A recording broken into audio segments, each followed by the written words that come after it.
the best advice for women in business. Get your up and work.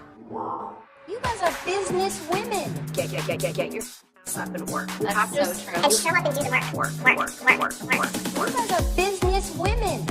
That's so true. Business has always been in our blood. Here's the best advice for women in business. Work. And show up and do the work.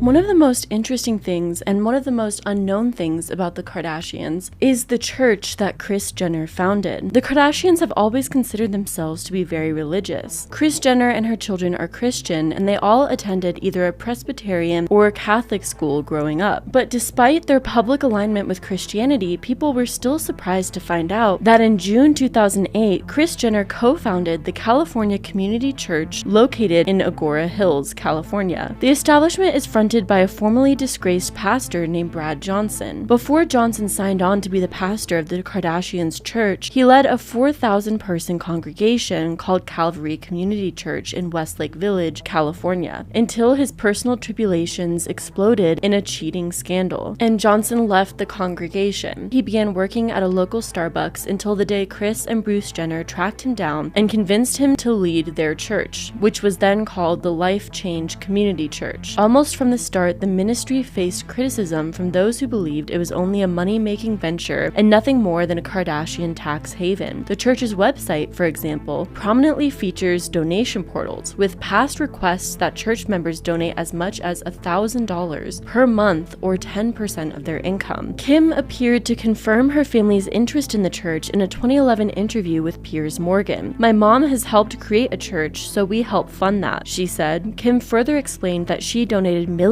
each year to her mother's church, which would make it a tax-deductible donation under U.S. federal law. Though the Kardashian families and the church's tax records are both private, the company that Kim used for charitable donations in 2012 has public records. They showed that, despite a surface promise to donate proceeds from an eBay auction of old clothes to charity, Kim used fine print to deflect the total she would actually donate. Of the $399,500 the auction raised, only $19,975, exactly 5%, went to the charity, and the charity was the church that her mother owns. Not only that, but members are paying $1,000 a month to be members, and it's unclear where that money goes. And a lot of people have theorized that it goes right back into the Jenner Kardashians' pockets.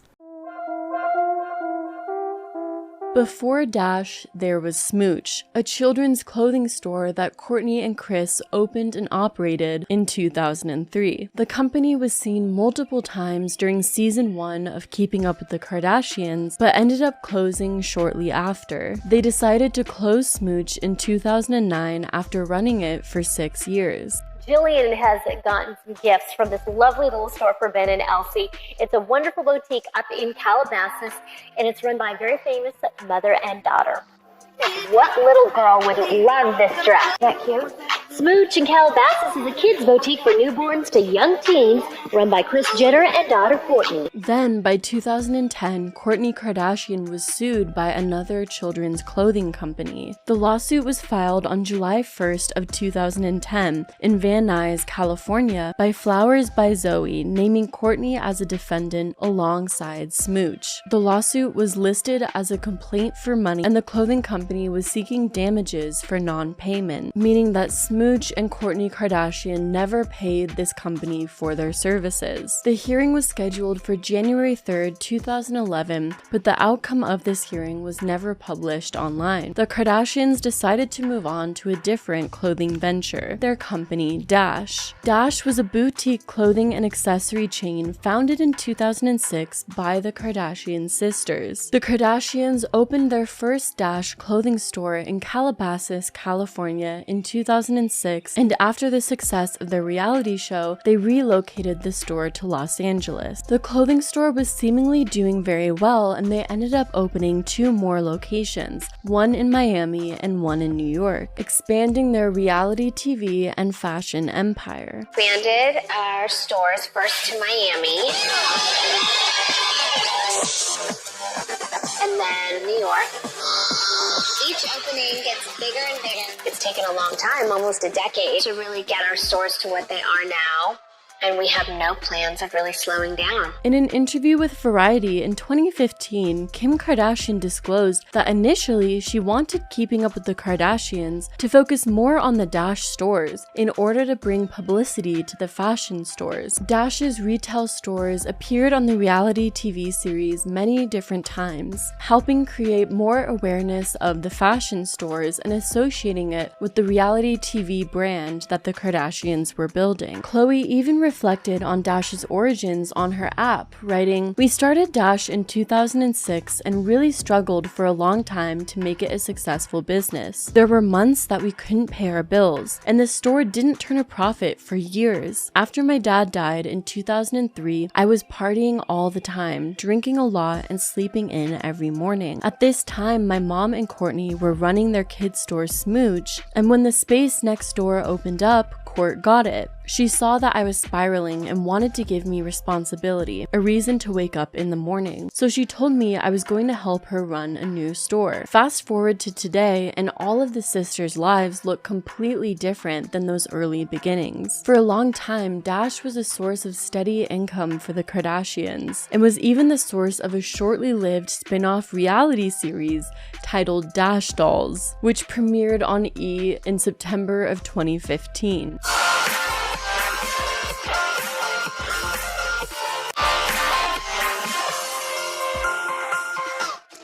But the Dash boutiques have not been without many scandals of their own. In 2016, the stores were sued for discrimination by an employee who is legally blind and claimed that the stores were inaccessible. Then TMZ reported that their New York store closed that same year due to high rent. And as the Kardashians grew more and more in fame and notoriety, each of the Kardashian members ended up branching off and creating their own clothing line, collaborations, or other product lines, and soon maintaining the Dash stores became kind of pointless and just another added expense. So the Kardashians made the decision to close the Dash stores in early 2018. After 12 years, the sisters have decided to close the doors to Dash for good.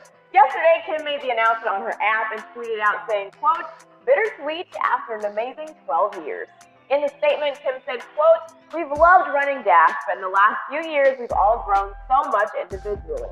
And as of April 2018, all stores have closed down after 11 years of being open. Then on April 20th of 2018, Racked posted an article written by Rebecca Jennings titled, "The 20 Most Brutal Yelp Reviews Explain the Death of Dash." Jennings alleged that the main reason Dash closed was due to a massive decline in revenue, and outlined many problems associated with the stores, including tons of negative reviews that the stores had, whether it was low quality clothing, lousy service, expensive items, or an unsanitary store. Overall, it was clear that the Kardashians just started completely neglecting the Dash stores, leading to their eventual closure. For a long time, Super Bowl advertisements have been one of the most exciting parts of the Super Bowl, to some, and with millions of viewers tuned into the game, it's one of the most desired spots for advertisements. On February 7th of 2011, Kim Kardashian appeared in a Super Bowl ad for Skechers Shape-Ups, sneakers that the brand claimed would help customers tone their body and get into shape. The ad was filled with lots of sexual innuendos and shows Kim Kardashian breaking up with her personal trainer, claiming she doesn't need him anymore thanks to Skechers Shape-Ups. I don't really know how to say this, other than to just say it. You're amazing. The best I've ever had. But things just aren't working out. Well, that's not completely true. I am working out. It's not someone else. It's something else. Bye-bye, trainer. Hello, Shape-Ups. Nice shoes. following the advertisement, Skechers Shape-Ups actually became a massive thing. I don't know if anyone else remembers the time that Shape-Ups blew up, but I remember that every single one of my friends' moms owned a pair of Skechers Shape-Ups, and everyone seemed to think it was going to increase their fitness level by like tenfold. We're definitely going to start shaping up with the Kardashians, and we're so excited to be a part of this company and this brand and this amazing technology. I really like the product. It works. And so I really am honored to be a part of it and to be, the face of Skechers. So we have a lot of fun surprises in store, and I won't give away all of our secrets. But we have some really exciting, fun stuff that we're going to do that'll probably be different than any other ad campaign that you guys have seen before. We've always worked out together as a family, so it really is a perfect fit, the Kardashians and Skechers. Giving Skechers Shape-Ups is the ultimate gift of health. I mean, there couldn't be a better gift. From the Skechers Fitness Group, Shape-Ups have changed the way millions of people walk, work, play, and train. Shape-Ups are revolutionary. Shoes with comfort and style designed to make you more fit, healthier, and yes, happier. But as time passed, customers began to express their displeasure with the results of the Shape-Ups and even reported back pain from the odd shape of the shoes. On May 16th of 2012, the Federal Trade Commission announced that they had determined Skechers lied about clinical studies which claimed that their Shape-Ups helped people lose weight and strengthen muscles in the butt, legs, and stomach, claims that they used Kim Kardashian to help them advertise. The Federal Trade Commission is now saying the notion of putting on these shoes in lieu of working out isn't quite working out like Skechers advertised. As a result of what the FTC calls deceptive advertising, Skechers now has to foot a $40 million bill.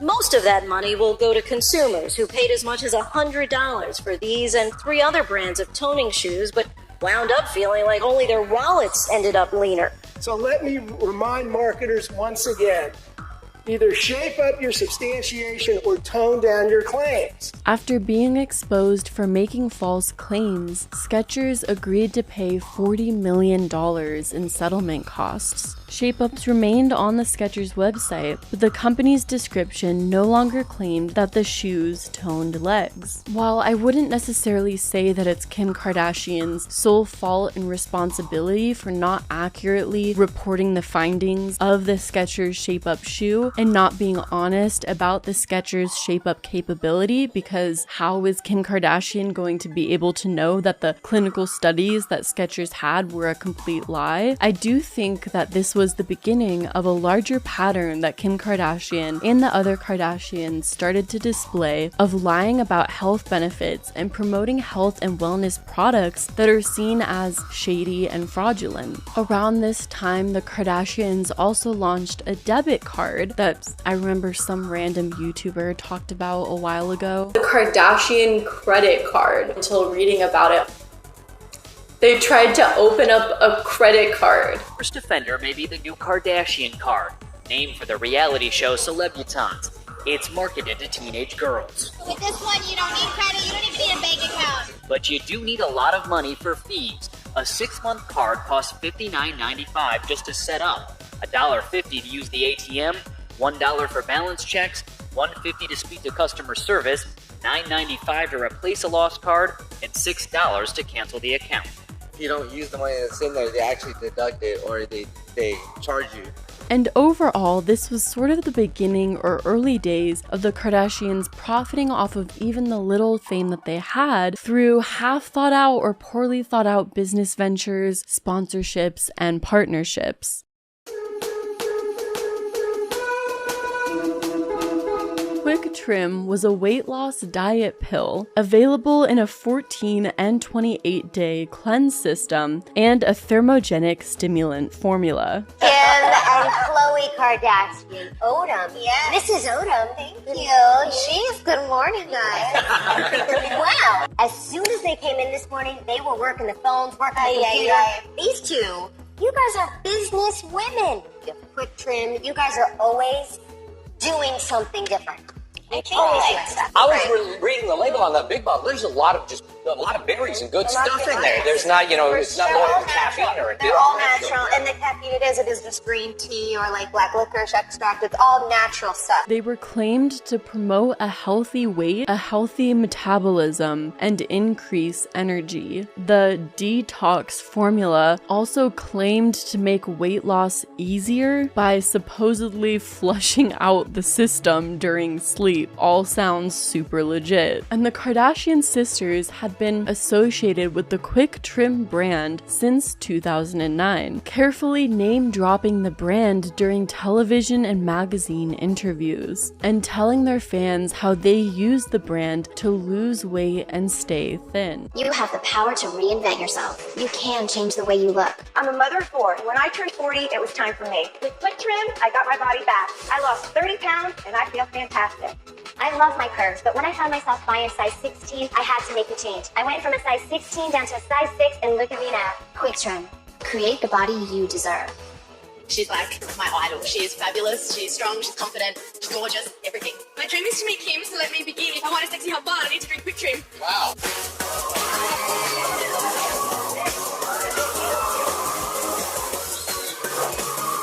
I think she's a great ambassador for Quick Trim.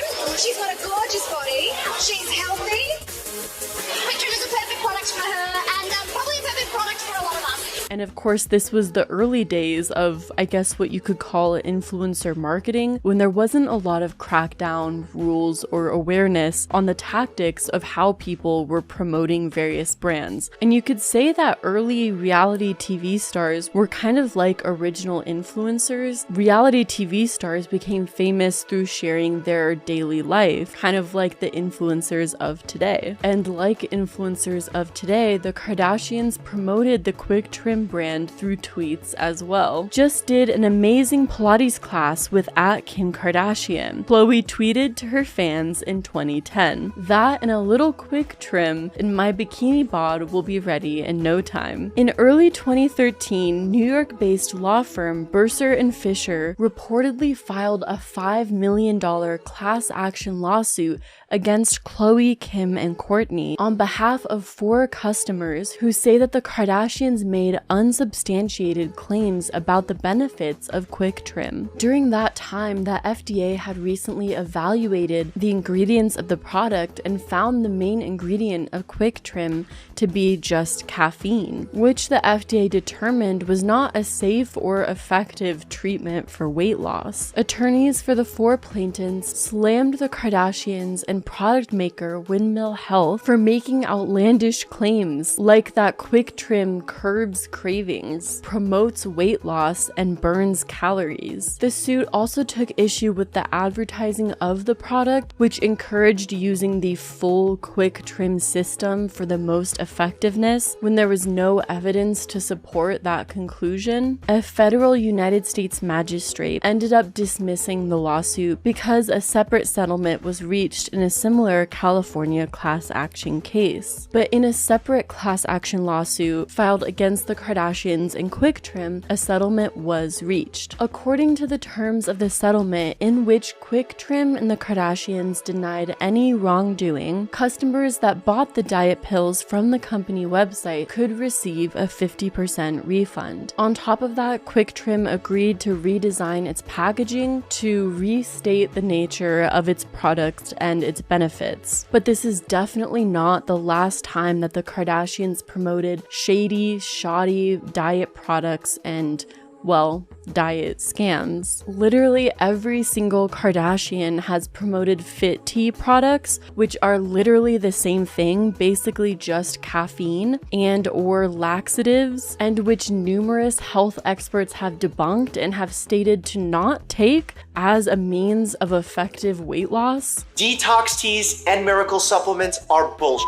These products are not cleared by the FDA. Supplements are not treated like pharmaceutical medications. They, first of all, don't need to prove that they work. And second, they don't even need to prove that they're safe. I'm gonna be 100% transparent with you. All of these tea companies have reached out to me numerous times trying to get my endorsement for money, to have me tell you that these products are gonna help you lose weight, look great, feel more energized, suppress your appetite. I will not do that. It's not true. It doesn't hold up as fact. as science, and ultimately my job as a doctor, my responsibility is to you at home. The Kardashians have also promoted belly bands, which some people swear by. There was also the skinny lollipops that Kim Kardashian promoted on Instagram one time, and also just many other weight loss products and supplements that the Kardashians have promoted that would probably take too long to mention even in this one video. The Kardashians have gotten in a lot of backlash for promoting these types of companies and yet